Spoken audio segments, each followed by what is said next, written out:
রেমালের দাপটে বইছে দমকা বাতাস, সঙ্গে ঝিরিঝিরি বৃষ্টি। নরম হয়ে যাচ্ছে পাহাড়ের মাটি, যে কোনো সময় ধসে ঘটতে পারে দুর্ঘটনা। এমন শঙ্কায় পাহাড়ে ঝুঁকিপূর্ণভাবে বসবাসকারীদের সরে যেতে মাইকিং করে যাচ্ছে প্রশাসন। আপনারা যারা ঝুঁকিপূর্ণ স্থানে অবস্থান করছেন দ্রুত নিরাপদ চলে যান। খাগড়াছড়ির সবুজবাগ, শালবাগান, কুমিল্লা টিলা, কলাবাগান সহ শহরতলির বিভিন্ন এলাকায় পাহাড় ধসের শঙ্কা রয়েছে। ইতোমধ্যে প্রশাসনের পক্ষ থেকে বসবাসকারীদের আশ্রয়কেন্দ্রে যেতে বলা হয়েছে। অল্প ভারী বর্ষি কিংবা হালকা বৃষ্টিতেই পাহাড় ধসে পড়ার সম্ভাবনা আছে। বাড়ির পাশের পাহাড়গুলো ভাঙা টিনের চালে পড়তেছে, বেড়ার সাথে পড়তেছে।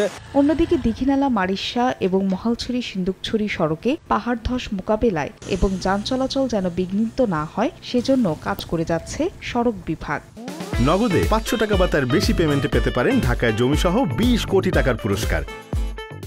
যন্ত্রপাতি সর্বোচ্চ ব্যবহার করে আমরা রেমেলের যে প্রভাবটা কাটিয়ে উঠতে পারবো।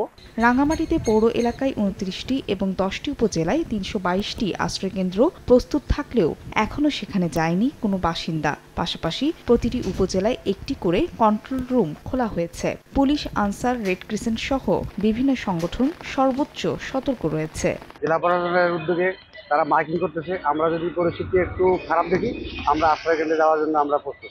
এছাড়া বান্দরবানে ২৬০টি আশ্রয়কেন্দ্রে ঝুঁকি নিয়ে বসবাসকারীদের জন্য শুকনো খাবার ও পানি বিশুদ্ধকরণ ট্যাবলেট প্রস্তুত রাখা হয়েছে। ফারিয়া ফারজানা, সময় সংবাদ।